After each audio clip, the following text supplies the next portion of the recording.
8 days from the big match. PCR test is done. Just got to pack my stuff in a bag tomorrow, and I'll be on that airplane to Dubai. It's come to my attention that anyone is capable of beating me. All you need is a good ref. Really, and that's about it. I'm actually kind of a garbage arm wrestler. I might have some endurance wins or some, I don't know, wins where I've cheated, or I'm actually pretty terrible.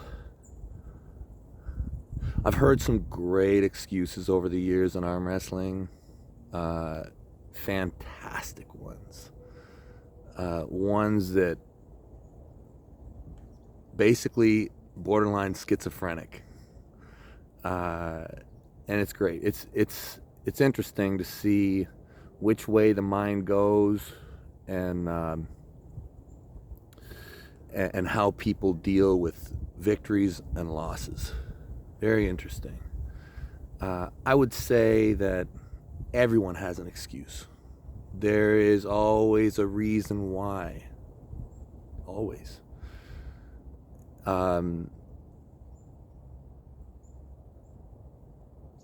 But really, the thing that is going to move you ahead in this world is how well you can digest a loss, how well you can take something from it to make you a better person. And yeah, you're probably always going to have that excuse.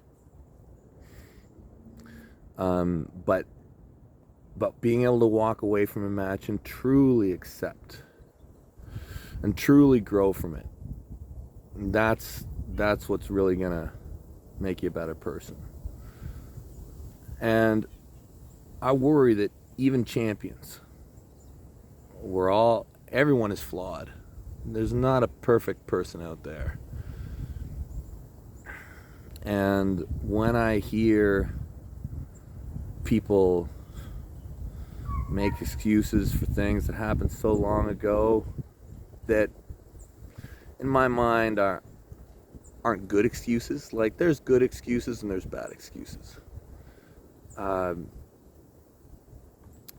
Makes me think that they actually didn't grow.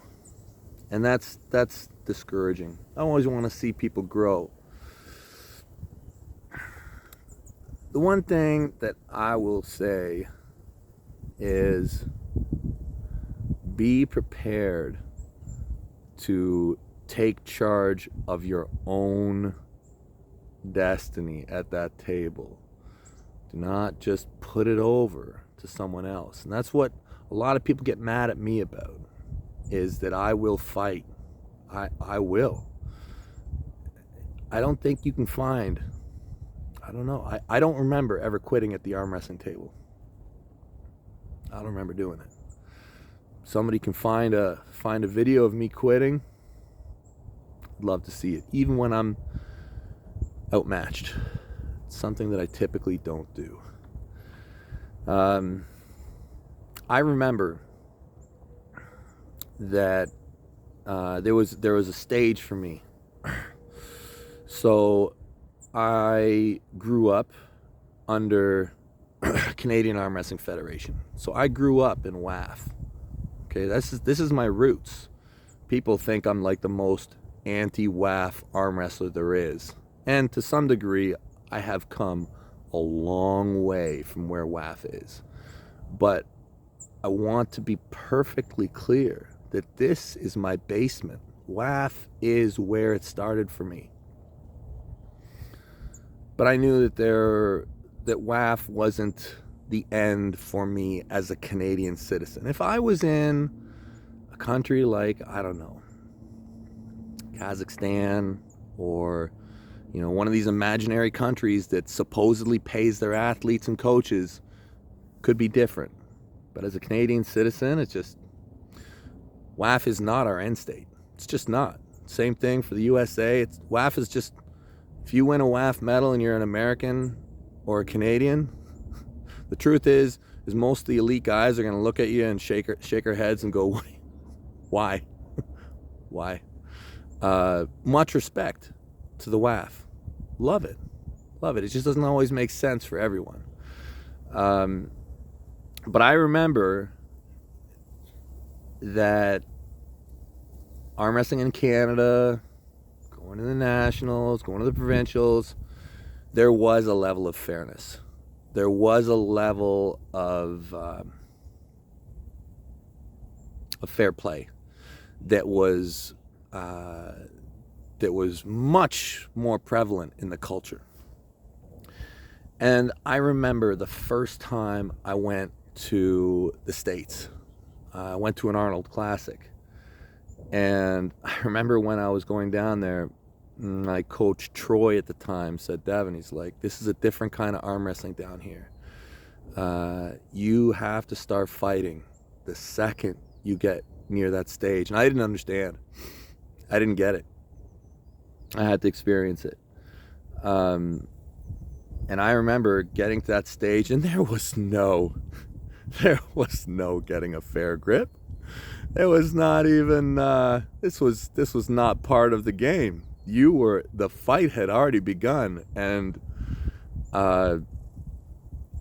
this is a different kind of culture. I could get mad about it, and I could cry, and I could say, oh, I was cheated, or I could just accept that this is how it is. Anyways, this was one of my lessons along the way, one that I really digested, swallowed. The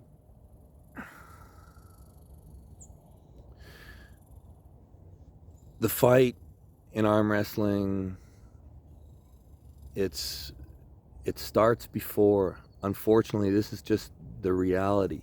A good ref will control the match. It is not the referee's job to save anyone.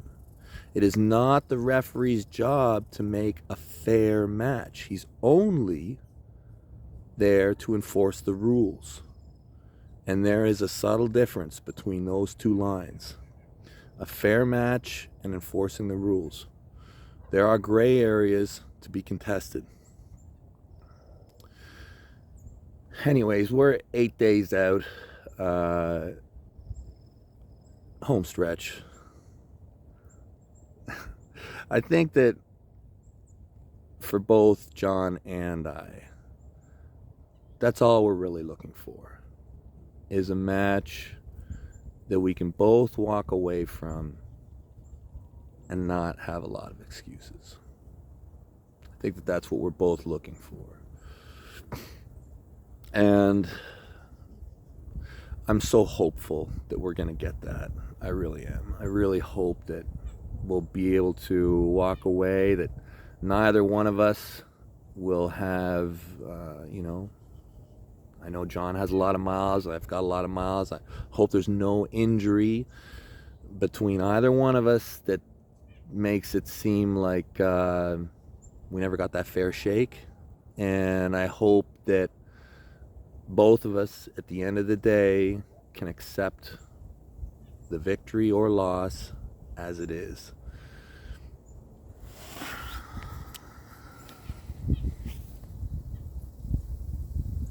Big fight.